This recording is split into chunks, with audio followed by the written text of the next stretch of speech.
The rain hit her first, then his eyes did, and neither one let go. She came to Korea running from a life that failed her. She never expected to collide, quite literally, with a man who owned half the city and felt nothing for anyone, until her. He had buried his heart under boardrooms and ice for 10 years. Then a stranger crashed into his car, his temper, and every wall he'd built, and something inside Lee Hin-ho woke up screaming. She thought Seoul would swallow her whole. She didn't expect a man cold enough to freeze a room to be the one who caught her when she fell, and refused, from that moment, to ever let her go again. Monica came to Seoul with a suitcase, a scholarship she'd almost lost, and a heart that had learned not to hope for much. She never expected that colliding, literally, with a stranger's car outside a glass tower would collide her entire future with a man who had frozen his heart shut 10 years ago. One look into his eyes and something long buried in him cracked open. He didn't know her name yet. He already knew he wasn't letting her disappear. Welcome to Afrokorea Seoul Stories. Please like, share, and subscribe if you enjoy emotional African, Korean romance stories filled with love, sacrifice, family, and unforgettable twists. Don't forget to like, subscribe, and turn on notifications so you never miss our next story. The greatest journey of Monica's life was only beginning.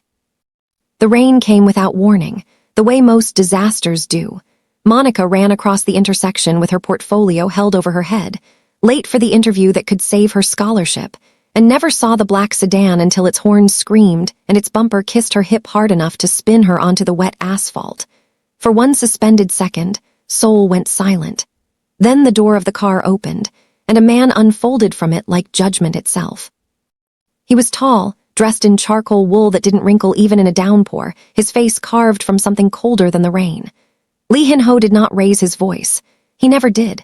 He crouched instead, close enough that Monica could see the storm gray of his eyes, and something in his jaw tightened like he'd been struck.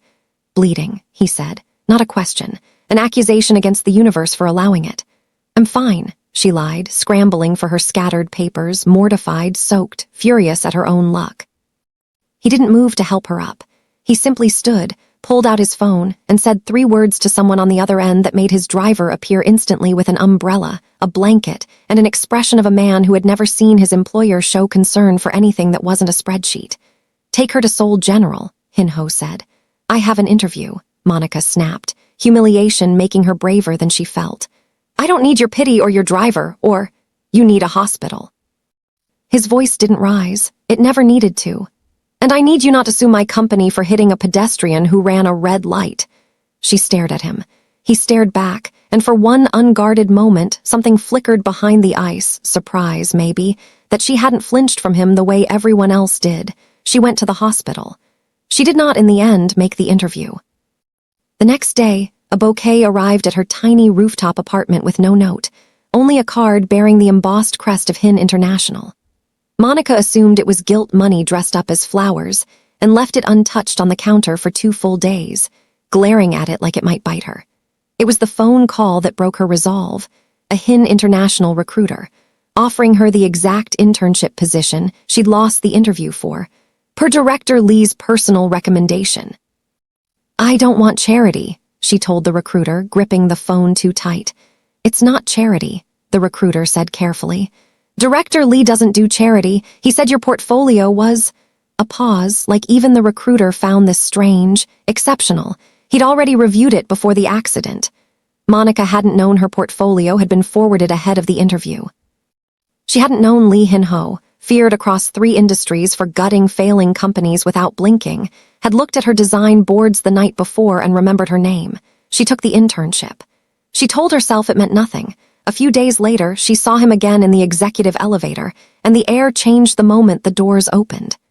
"Adiz," he said, using her surname with a precision that told her he'd looked it up. "Director Lee." She kept her chin high, refusing to shrink the way the rest of the building seemed to around him. His eyes moved over her, not lingering where a lesser man's would, but assessing, cataloging the way he might study a threat he hadn't fully identified yet. "The bandage," he said. "Your hip. Healing, thank you for the flowers." Her voice held an edge. "Next time a note would be nice, so I know who to be angry at." Something almost like amusement touched the corner of his mouth before he suppressed it. "Noted." Elevator dinged. He stepped out without another word, and Monica stood there a full 3 seconds longer than necessary, annoyed at how the whole car seemed colder once he'd left it. By the end of her first month, The whispers in Hin International had a new subject. The American-Nigerian intern the director kept finding reasons to summon to the executive floor. Reports that could have been emailed. Design consultations that lasted 90 minutes and covered maybe 10 minutes of actual design. "He's never like this," his assistant, Jae-yoon, murmured to Monica one evening, both of them waiting for an elevator. 10 years I've worked for him, he doesn't linger. He doesn't ask people to stay for tea. He definitely does not remember how anyone takes their coffee. Maybe he's just efficient with details, Monica said, though her pulse betrayed her. Jae-yoon laughed once, sharp and disbelieving. Efficient, sure, let's call it that. That evening, when Monica stayed late finishing a presentation, she found a coffee, oat milk, 1 sugar, exactly how she took it, though she'd only ever mentioned it once, in passing, weeks ago, sitting on her desk with no note at all. She should have felt uneasy. Instead, her chest went warm in a way she refused to examine. The first crack in his composure came at the company gala, 3 weeks later. Monica wore burgundy, her curves filling the dress the way she'd stopped apologizing for years ago, and she was laughing at something a junior executive named Daniel was saying, an American transplant, charming in the loud, easy way some men were when she felt it. The temperature change. The way a room could go quiet around one man's silence. Lee Hin-ho stood across the ballroom, a glass of untouched champagne in his hand, and he was not looking at Daniel's joke. He was looking at Daniel's hand, resting a fraction too long on Monica's arm. Daniel didn't notice. Monica did. She stepped back half a pace, not for Hin-ho's sake, she told herself, but because Daniel's hand really had lingered too long. Hin-ho crossed the room like a man who had made a decision several floors up and only now arrived at its execution. "Adiz," he said, cutting neatly into the conversation. "A word about the Q3 renderings," Daniel asked, surprised. "It's a party, director." "Now," Hin-ho said, and something in his voice made Daniel step back without further argument. He led her onto the terrace, away from the noise, and for a long moment he said nothing about renderings at all. He simply stood at the railing, jaw-tight, city lights glittering behind him like he was carved from them. "There were no Q3 renderings," Monica said finally. "No, so why? He had his hand on you." Hin-ho's voice was low, controlled, and utterly unlike itself. "For too long, too familiar." Monica's brows rose. "Are you jealous, Director Lee?" The silence stretched long enough that she thought he might actually answer. Instead, his jaw worked once and he looked out at the skyline like it had personally offended him. "I don't know what this is," he said finally, quiet, almost to himself. "I haven't felt anything in 10 years, and then you ran into my car." It was the most human thing she'd ever heard him say. Over the following weeks, the small things multiplied. A car appeared to drive her home on nights she worked late, though she'd never requested one. Her favorite bakery, 3 subway stops from her apartment, somehow began a standing delivery of her favorite pastry to the office break room every Friday. When her landlord tried to raise her rent illegally, a lawyer from Hin International's retained firm resolved it within 48 hours. No bill ever sent. "You don't have to keep doing this," she told him one evening, cornering him in his office, arms crossed. "Doing what? Taking care of me, like I don't know what I am to you." He looked up from his desk, and for once he didn't hide behind the ice. "Neither do I," he admitted. "I only know I can't stop." She should have walked away then. Instead, she stayed for 3 more hours, arguing with him about renderings that had, this time, genuinely needed discussing, and neither of them mentioned how neither wanted the conversation to end. The catalyst came on a night thick with an approaching storm, both weather and otherwise. His mother, Chairwoman Song, had arrived unannounced from Busan, and with her came the weight of a family legacy Hin-ho had spent a decade trying to satisfy without ever succeeding. Over dinner, a dinner Monica had been summoned to attend as the project lead, a title that fooled no one. Chairwoman Song's questions grew pointed. "An intern," she said, studying Monica the way one studies an unexpected line item. "From Nigeria, interesting. Is the best designer in my division," Hin-ho said, and something in his tone dared his mother to argue. "Only meant," Chairwoman Song said smoothly, "that your father's company was not built on interesting choices. It was built on strategic ones."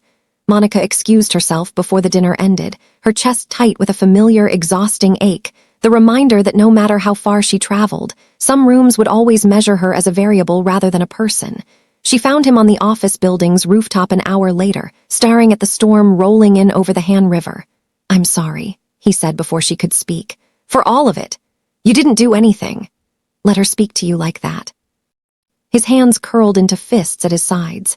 10 years I have done everything that family required, every merger, every marriage prospect I refused, every emotion I buried. And the first time something in me finally wakes up, he turned to her, and his composure, that famous glacial calm, was nowhere in sight. She tries to make it small. Thunder cracked over the river. Monica should have stepped back. Instead, she stepped closer. "It's not small," she said softly. "Whatever this is." "I've been trying to tell myself it is. It isn't." His hand rose, hesitant for the first time since she'd met him, and cupped her jaw like she was something that might shatter or might save him. He hadn't decided which. Monica. Her name in his mouth sounded like a confession. "I don't know how to do this. I don't know how to want something I can't control." "You don't have to control it," she whispered. "You just have to stop running from it." The rain broke over the city in that instant, and he closed the last inch between them. What followed was not something spoken of in words, only in the way his hands finally allowed themselves to be gentle, in the way her fear dissolved into his warmth, in the way two people who had each spent years building walls found, in the dark, beneath the storm, that some walls exist only to be the thing torn down first. The city lights blurred beyond the glass. Nothing more needs to be said of that night except that when morning came, everything between them had changed, and neither was ready to admit how much.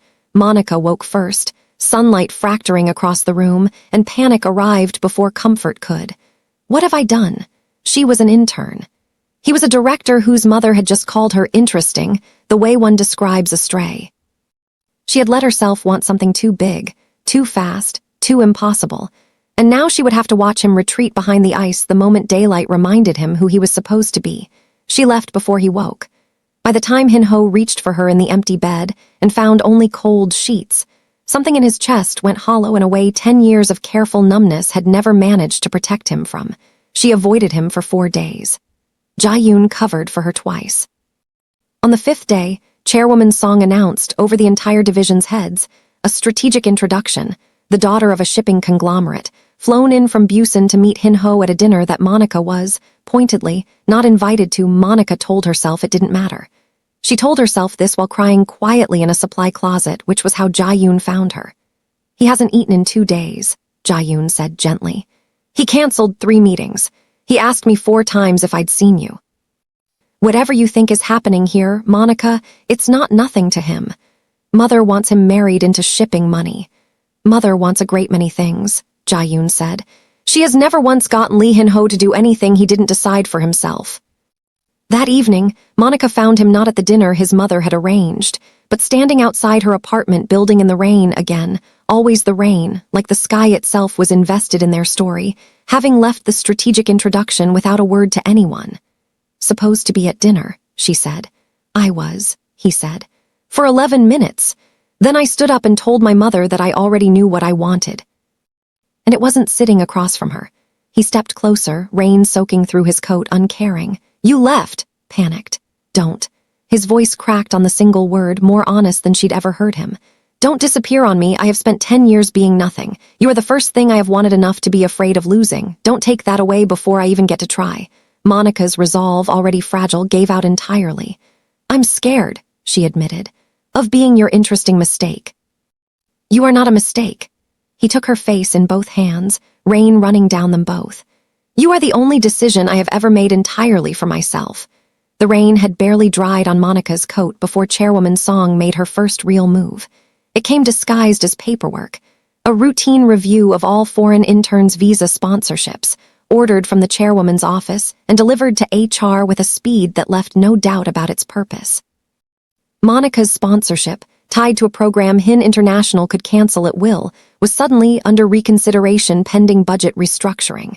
She found out from a terse email, not from Hin-ho, and something in her chest went cold in a different way than the rain ever had. "You knew about this?" she asked him, storming into his office without knocking, the printed email shaking in her hand. "I found out 10 minutes ago." His face had gone the color of ash. "My mother did this without board approval. She has no authority to touch personnel decisions in my division. Has authority over whether I get to stay in this country, apparently, for long." He was already reaching for his phone. "Monica, I have to go pack," she said, voice breaking despite herself. "In case." "There is no in case." He crossed the room and caught her wrist, gentle but immovable. "I will burn down every shipping contract my family has before I let her use a visa technicality to erase you from my life." Confrontation happened in the boardroom 2 days later, in front of the full executive committee, which was exactly where Chairwoman Song had wanted it. A public arena where she assumed her son would choose the company over a girl from Lagos with an expiring work permit. She had miscalculated. "The board should know," Chairwoman Song began smoothly, "that Director Lee's judgment has been compromised recently by a personal entanglement with a junior staff member. I move that Miss Adi's position and her sponsorship be terminated effective immediately to protect the integrity of—" "I move," Hin-ho said, standing, his voice carrying the particular stillness that had once made grown executives go quiet in fear, "that the board review my mother's unauthorized interference in HR matters outside her legal purview, in violation of the company charter section 12, which she herself insisted on drafting a decade ago." The room went utterly silent. "Hin-ho," his mother warned. "I have given this family 10 years of obedience," he said, and for the first time Monica heard no ice in it at all, only something scorched and finally free. "I gave up the woman I loved at 26 because you called her strategically inconvenient. I will not give up this one. Miss Adi's sponsorship stands. Her position stands. And if this board has a problem with how I run my division, I am happy to discuss my resignation instead." No one moved. No one, it turned out, wanted to test whether Lee Hin-ho meant it. Chairwoman Song's paperwork was quietly withdrawn within the hour. Monica should have felt relief. Instead, later that night, standing on the same rooftop where the storm had first broken them open, she felt something closer to grief. "You can't keep doing that," she said. "Fighting your mother, threatening to walk away from everything you built." "Not walking away from everything." He turned to face her fully, the city glittering gold behind him. "I'm walking toward the one thing that ever made any of it worth building." "Hin-ho, I don't want a strategic anything," he said. "I don't want shipping money or board approval or my mother's blessing, though I hope, eventually, to have it. I want a rooftop in the rain and a woman who ran a red light and never once let me be the coldest thing in a room." He reached into his coat, and when he opened his palm, a ring caught the city lights, understated, exactly her taste, chosen by a man who noticed everything. "I have spent 10 years being feared. I would like to spend the rest of my life being loved instead. By you, if you'll have the parts of me that are still learning how." Monica's hands were shaking. "Your mother will never accept this." "My mother," he said, "will learn to, or she will watch from a distance while I build a life she isn't invited into. That choice belongs to her now. This choice," he lifted her hand, ring poised at her fingertip, "belongs to me, and I choose you," Monica whispered before he'd even finished sliding it on. "Yes, Hin-ho, yes." By the end of the following spring, the wedding took place not in a grand Hin International ballroom, but on the same rooftop where the storm had first broken them, now strung with warm lights and white orchids, Jae-yoon crying openly in the front row, and even Chairwoman Song present, quiet, watchful, but present, having finally understood that her son's happiness was not a variable she could restructure. A year later, Monica stood in that same apartment, now considerably larger, considerably warmer, with a hand pressed to the gentle curve of her stomach, watching Hin-ho argue softly on the phone with a supplier about nursery furniture delivery windows with the same terrifying precision he once reserved for hostile takeovers. "Doing the voice again," she teased when he hung up. "What voice?" "The one that made grown men flee your boardroom, for a crib delivery." He crossed the room, pressed a kiss to her forehead, then knelt to speak softly to the curve of her stomach like the child inside could already hear how far he'd come, from a man who felt nothing, to a man who had built an entire second life around learning to feel everything.